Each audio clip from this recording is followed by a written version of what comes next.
ꯄꯥꯕꯨꯡꯁꯨ ꯅꯆꯥꯅꯨꯄꯥꯒꯤ ꯇꯥꯏꯞꯇ ꯏꯌꯥꯝꯕ ꯕꯦꯔꯤ ꯁꯣꯔꯤ ꯀꯥꯏꯅ ꯍꯥꯏꯗꯣꯏꯔꯕ ꯂꯥꯟꯕꯅ ꯃꯈꯣꯏꯅ ꯂꯥꯜꯂꯒ ꯌꯥꯔꯦꯀꯣ ꯇꯧꯔꯅꯨ ꯅꯨꯡ ꯄꯨꯔꯕꯅꯤꯅ ꯁꯤꯡꯖꯪꯅ ꯁꯤꯡꯕ ꯇꯥꯔꯦꯗꯅ ꯇꯣꯟ ꯇꯥꯏꯌꯦ ꯑꯩꯅ ꯃꯈꯥ ꯇꯥꯔꯅꯨ ꯍꯥꯏꯔꯤꯁꯤꯅꯤꯀꯣ ꯅꯪ ꯂꯝ ꯌꯥꯝ ꯍꯦꯟꯒꯅꯨ ꯊꯝꯃꯒꯦ ꯖꯦꯀꯣꯕ ꯐꯣꯟꯗꯨ ꯐꯠ ꯀꯛꯊꯠꯂꯤ ꯑꯕꯦꯝꯅ ꯑꯣꯟꯁꯤꯜꯂꯒ ꯑꯕꯦꯝ ꯑꯩꯈꯣꯏ ꯁ꯭ꯋꯥꯏꯁꯦ ꯁꯤꯡꯖꯃꯩ ꯑꯣꯏꯖꯕꯩ ꯋꯥꯅꯤ ꯃꯤꯗꯤ ꯂꯋꯥꯏ ꯃꯆꯥ ꯌꯥꯝ ꯂꯩꯕꯅꯤ ꯁꯤꯗꯅꯦ ꯂꯝꯅ ꯈꯥꯏꯗꯦ ꯍꯥꯏꯁꯦ ꯑꯕꯦꯝꯅ ꯅꯣꯏ ꯄꯥꯕꯨꯡꯅ ꯑꯩ ꯂꯥꯛꯄꯒꯤ ꯆꯩꯔꯛꯄ꯭ꯔꯣ ꯆꯩꯗꯦꯗ ꯄꯨꯂꯤꯁꯀꯤ ꯍꯧꯅꯕꯤ ꯋꯥꯈꯜꯗꯣ ꯀꯣꯛꯇꯕꯤ ꯄꯨꯁꯤꯜꯂꯒ ꯀꯩꯅꯣꯅꯦ ꯁꯨꯝ ꯄ꯭ꯔꯦꯝꯅ ꯄꯥꯄꯤꯁꯤꯗꯤꯕ ꯑꯕꯦꯝ ꯑꯁꯤꯗꯤ ꯆꯣꯏꯇ꯭ꯔꯪ ꯌꯥꯝ ꯉꯥꯡꯕꯅꯤ ꯂꯥꯟꯅ ꯈꯟꯒꯅꯨꯀꯣ ꯑꯦꯂꯦꯛꯁꯅ ꯐꯔꯦ ꯚꯥꯏ ꯀꯣꯟꯅ ꯑꯃꯨꯛ ꯄꯨꯜꯂꯁꯦ ꯆꯠꯂꯒꯦ ꯖꯦꯀꯣꯕꯅ ꯉꯥꯏꯈꯣꯗ ꯀꯩꯝꯇꯁꯨ ꯆꯥꯗꯦ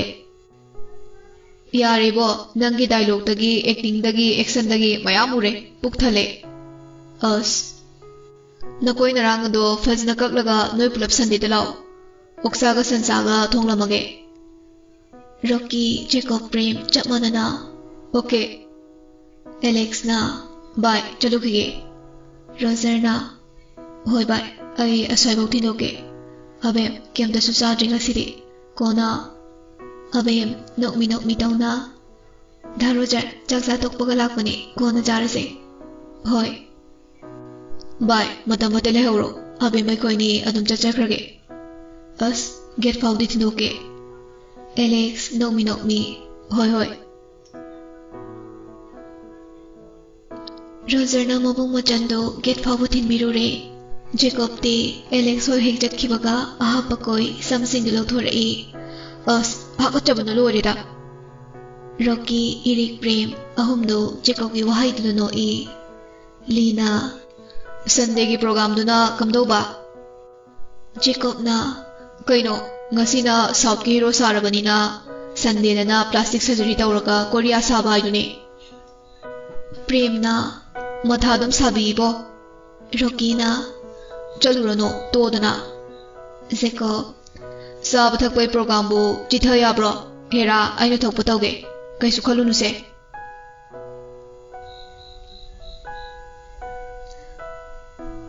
सोमदना ब्रोजेना तोंबा उइरोम बाबा हय गदा पिजरिबना थिबोंदु गदा चुनब्रहा बा कैदौरगे असुक पंगबसिबु नातेने नंग कैदौबगी मीगी मयुमदुदा नुंग थोमुइनो हा मकोइना उसितबा याब्रा अदुदने अइना गदा हाइरक्तोइसे हय लेकाय ममांगदा अखोइना लानबा तानिने गदा नंगवा अदु सरुक तंजा इंगलगा फुगायो मयुमदा लेकायदुदि तौगनो अइना हाइसिने होय बाबा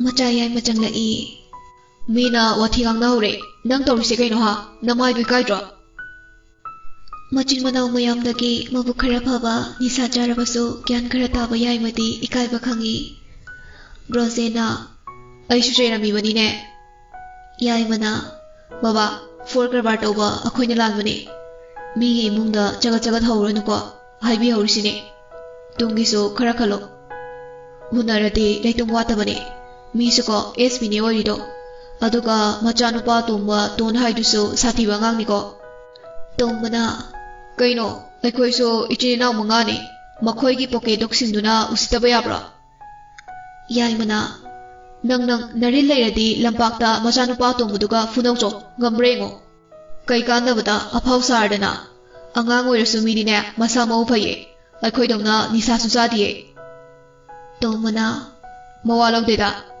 ब्रोजेना हय यारतो लेकाइसदि फुना चैनगनो बाबागी माइसु खरा येंगो अदुगी सरुक थेंगनबा मफम अमदा ngमथोकनो याइमना नचा वरकपदि फजैने इपा एमएलए से मथंगदि बोट कादौरी बोट हाइसिदि बोटनिने करम्ब थमोइ सेंबा मीबु लैरिगे अया खक्ता नते हय अतोंबा लेकाइ वाथक ओइनबा तौगनो पंगनुको सिंगुने नोइबो याइमना यारे बाबासु नचादा मी फुनौगा इंजिनना हयेंग मीना फुबिरगदि साउगे हायरकनी नचाना मी फुरमलगना हराउगे हायरकनी नोइ तौरिदो याम वारे Hey, pangdaba, nupa thokpa ngamdaba.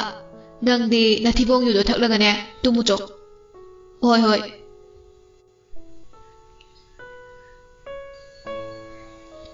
Somdana marup singdusu mayum hanakre. Machin manau wari sanari. Roger na getche semjolupsi lao. Jacob na kaidau semdoino pabung lakisano yangandoine. As kanana semjindawrige lakhoi ni natana. Roger di amuk thokre. Khara kopi baget to semjin sajina bahotnari. Jacob di machin phatabanina sofa duda phamna. Ngasai tongmuna haikiba bahai-singdo ningsinladuna. Sala khangnidana. Jacob fukhawalaga makhoi khulai thamba kaduda changlai. Leiramliba khulai-singdo mathang yengi. Singjang leibudu uraduna tapai khatlaga machindu thoribra yengi. Singjangdu puraga thorei. Mapanda nung achaubaduda singjangdu maya itpadu Rogerna urei. Don, kaidawdoino? Singkhaige. Roger di singkhaidoibo ningdana makhada rudre. Ngaihak getto kabok akopasingdo sembuloiraga imung changkre. Nupi yaudabανina imungi thabak ingkhangso Roger di mamagi mateng adum pangbirami.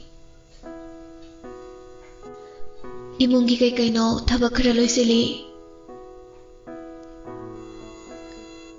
Nupi yaudabανina imungi thabak ingkhangso Roger di mamagi mateng adum pangbi. Imungi kaino thabak khara loisilingai duda somda manau tondo kaidawri haiba yengludre. Jacob di singjangdu thauna phengba loiraga MLA Brojen hoiromda chatkre.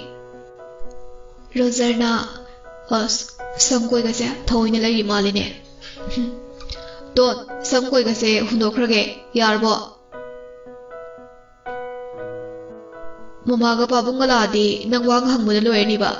Don singkhaini hairaga.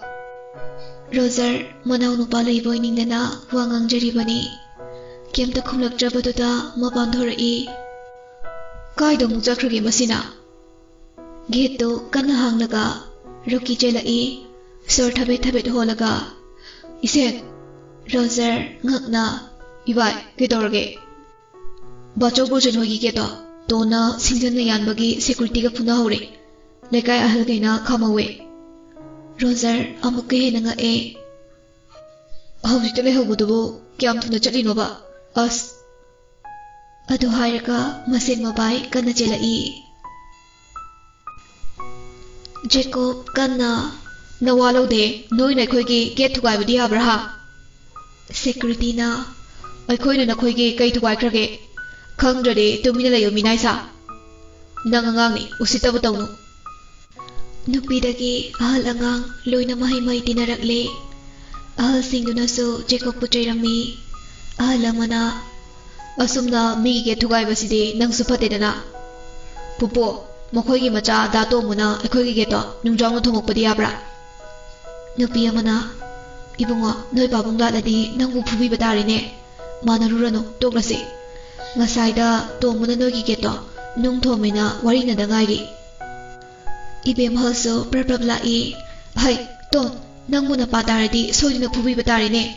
Lao yam chadu lao. Jacob na nejo nung puradi singjang na singba tabane. Manungdagi Brojen do mayamangduda phasatre haiduna thorai. Ibungo ton noida tongmuda aina khupangna thakrabani. Madungna tawranu haina. Magi marupsingdo ichana phurakpagine haine. Adudi makhoina han horakpane baso. Amabu oire khanaba saunaba phateko. Jojo yumda halo. Ai noi babung halakpaga wari sarge. Kai wari sandoiba akhoi babung halaga.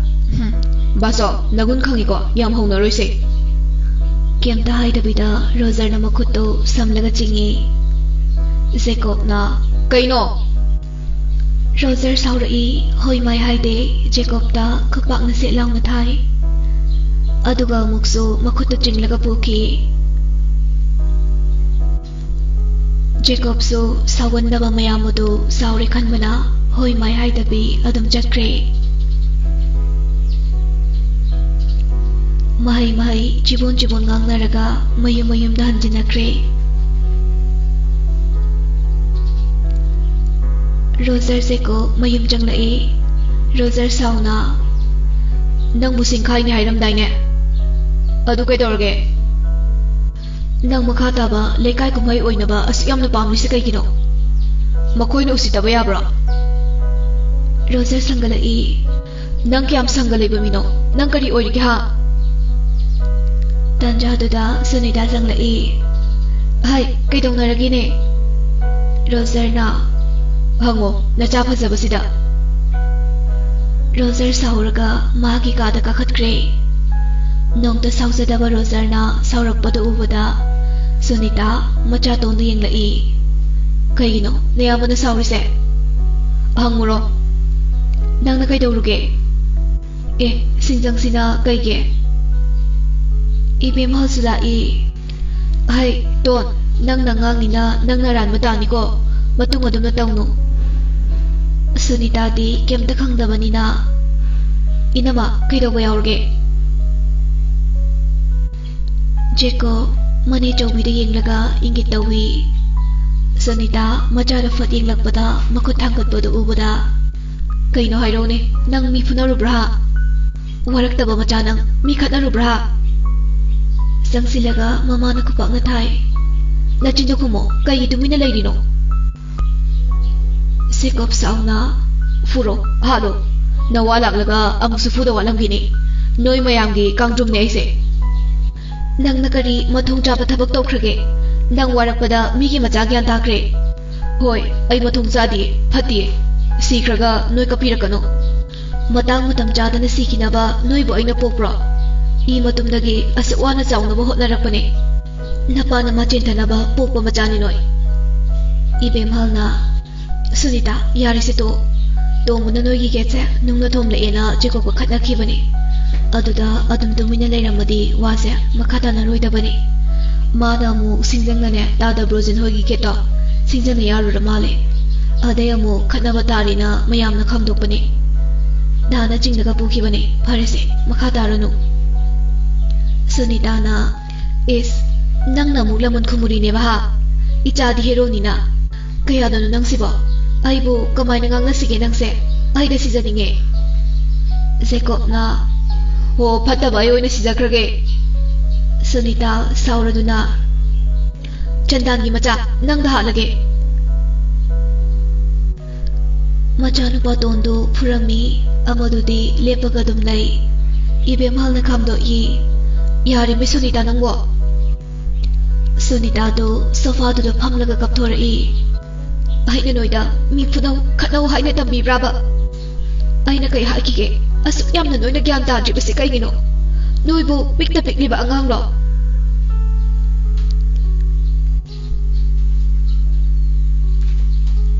Rajen di halaglabaso Brozen na kaurakpadagi makoy dahan ng janglurabani.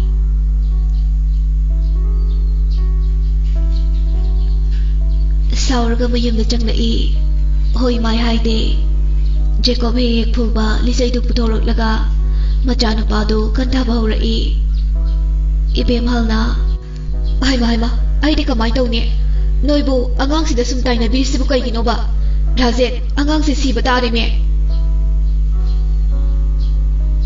Sunita khamde ngasidi kaptuna laikre ibem halna khamusu yadre machabu thina purami. Rajena ngasi na ikai ba nang libase nang ihagdagtani sikro nang la adugo thamoy se pelage ibem hal kanna karino nachabu sikro haisiba adugo hai ba wahiraba. Rajen so mapi tap tar I iche sobe makoi hingorasano ayo na sikiba na pare kaisu laitaba wasida asuk yamna makatari se kaigino ba ai suspect jane. Wahai tabada ibem hal Sunita ngakna yengi.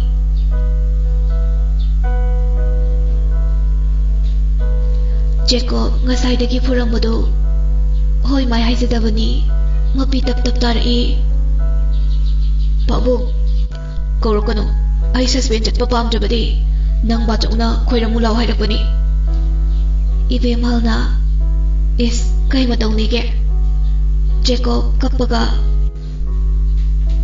ꯍꯣꯏ ꯄꯥꯕꯨꯡ ꯑꯩ ꯕꯥꯆꯧꯗ ꯁꯣꯏꯈ꯭ꯔꯦ ꯂꯥꯟꯈ꯭ꯔꯦ ꯍꯥꯏꯖꯧꯔꯒꯦ ꯑꯗꯨꯕꯨ ꯄꯥꯕꯨꯡ ꯑꯩ ꯂꯥꯟꯗꯤ ꯂꯥꯟꯗꯕꯅꯤꯀꯣ ꯄꯨꯟꯁꯤꯗ ꯏꯃꯥ ꯄꯥꯕꯨꯡꯗ ꯅꯠꯇꯅ ꯀꯅꯥꯗꯁꯨ ꯂꯥꯟꯈ꯭ꯔꯦ ꯍꯥꯏꯖꯔꯣꯏ ꯈꯟꯈꯤꯕꯅꯤ ꯐꯔꯦ ꯑꯩ ꯍꯥꯏꯔꯨꯔꯒꯦ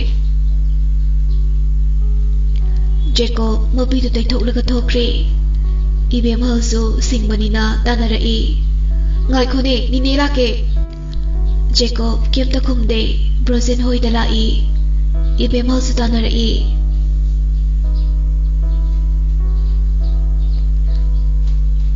ꯖꯦꯀꯣꯕ ꯂꯥꯛꯄ ꯎꯕꯗ ꯕ꯭ꯔꯣꯖꯦꯟꯗꯨ ꯅꯣꯛꯂꯝꯕꯅꯤ ꯏꯕꯦꯝꯍꯜ ꯎꯕꯗꯒꯤ ꯇꯧꯁꯤꯟꯅꯩ ꯅꯇꯣꯝꯗ ꯂꯥꯛꯎ ꯍꯥꯏꯔꯒ ꯏꯕꯦꯝꯍꯜꯅ ꯗꯥꯗꯥ ꯑꯩ ꯅꯤꯅꯔꯛꯄꯅꯦ ꯃꯥꯗꯤ ꯃꯆꯤꯡꯒ ꯐꯠꯇ꯭ꯔꯤꯗꯣ ꯑꯃꯨꯛ ꯈꯠꯅ ꯆꯩꯅꯕ ꯊꯣꯛꯀꯗ꯭ꯔꯥꯅ ꯍꯣꯏꯗ ꯀꯩꯁꯨ ꯀꯥꯏꯗꯦꯗ ꯀꯩꯁꯨ ꯂꯩꯇꯕ ꯊꯧꯗꯣꯛ ꯃꯆꯥꯁꯤꯒꯤꯗꯃꯛꯇ ꯃꯊꯛ ꯊꯣꯡꯕ ꯄꯨꯂꯤꯁ ꯑꯣꯐꯤꯁꯥꯔꯁꯤꯡꯅ ꯅꯣꯏ ꯄꯥꯕꯨꯡꯗꯣ ꯁꯁꯄꯦꯟ ꯇꯧꯅꯤ ꯍꯥꯏꯈ꯭ꯔꯕꯅꯤ ꯑꯩꯅ ꯐꯅꯕ ꯉꯥꯡꯅꯔꯨꯔꯒꯦ ꯑꯗꯣ ꯗꯣꯟ ꯅꯪ ꯏꯃꯨꯡ ꯆꯪꯉꯣ ꯅꯣꯏ ꯅꯤꯅꯦꯁꯦ ꯂꯩꯖꯍꯧꯔꯁꯅꯨ ꯅꯣꯏ ꯗꯥ ꯇꯣꯝꯕꯒ ꯑꯝꯇ ꯁꯥꯎꯅꯗꯕꯤꯗ ꯆꯝꯊꯣꯛꯅꯧꯔꯣ ꯍꯣꯏ ꯕꯥꯆꯧ ꯏꯕꯦꯝꯍꯜꯅ ꯉꯥꯏꯈꯣ ꯗꯥꯗꯥ ꯑꯩꯁꯨ ꯌꯥꯎꯖꯔꯨꯒꯦ ꯏꯃꯨꯡꯗ ꯑꯃꯨꯛ ꯅꯝꯈꯥꯏꯅꯔꯛꯇꯅꯕ ꯁꯣꯏꯔꯔꯣꯏ ꯉꯁꯤ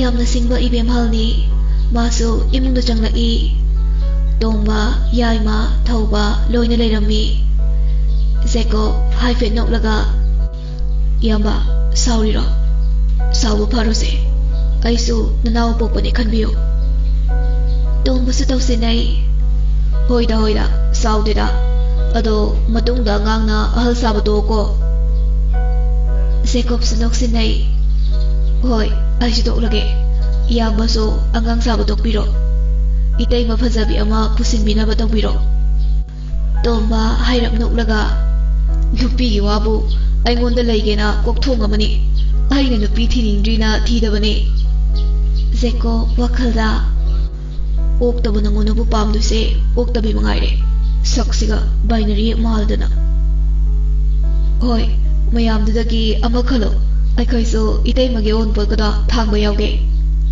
ꯍꯣꯏꯗ ꯌꯥꯏꯃꯅ ꯑꯩꯗꯤ ꯅꯨꯄꯤꯒ ꯊꯤꯔꯔꯣꯏꯗ ꯖꯦꯀꯣꯕꯅ ꯀꯩꯒꯤꯅꯣꯗ ꯌꯥꯏꯃꯅ ꯕꯦꯠ ꯃꯀꯣꯟꯗꯕꯨ ꯀꯅꯥꯏ ꯅꯨꯄꯤꯅ ꯂꯩꯅꯤꯡꯗꯣꯏꯅꯣ ꯖꯦꯀꯣꯕ ꯅꯣꯛꯊꯣꯛꯂꯛꯏ ꯏꯕꯦꯝꯍꯜꯅ ꯇꯣꯝꯕ ꯅꯣꯏ ꯁꯥꯎꯅꯔꯅꯨꯀꯣ ꯇꯣꯝꯕꯅ ꯍꯣꯏ ꯅꯦꯅꯦ ꯖꯦꯀꯣꯕ ꯃꯅꯦꯗ ꯀꯣꯜꯂꯒ ꯌꯥꯝ ꯅꯨꯡꯁꯤꯕ ꯅꯦꯅꯦꯅꯦ ꯄꯥꯕꯨꯡꯒꯤ ꯍꯦꯛ ꯄꯣꯛꯃꯤꯟꯅꯗ꯭ꯔꯕꯁꯨ ꯑꯩꯒꯤ ꯅꯦꯅꯦ ꯆꯧꯕꯤꯁꯦ ꯌꯥꯝ ꯅꯨꯡꯁꯤꯌꯦ ꯏꯕꯦꯝꯍꯜ ꯅꯣꯛꯏ ꯑꯗꯨꯗꯤ ꯌꯨꯝ ꯆꯠꯂꯁꯤꯔꯥ ꯍꯣꯏ ꯅꯦꯆꯧ ꯏꯌꯥꯝꯕ ꯃꯌꯥꯝ ꯑꯗꯨꯗꯤ ꯑꯩꯈꯣꯏ ꯑꯃꯨꯛ ꯆꯠꯂꯨꯈꯤꯒꯦ ꯆꯥꯎꯕꯅ ꯍꯣꯏ ꯆꯠꯂꯣ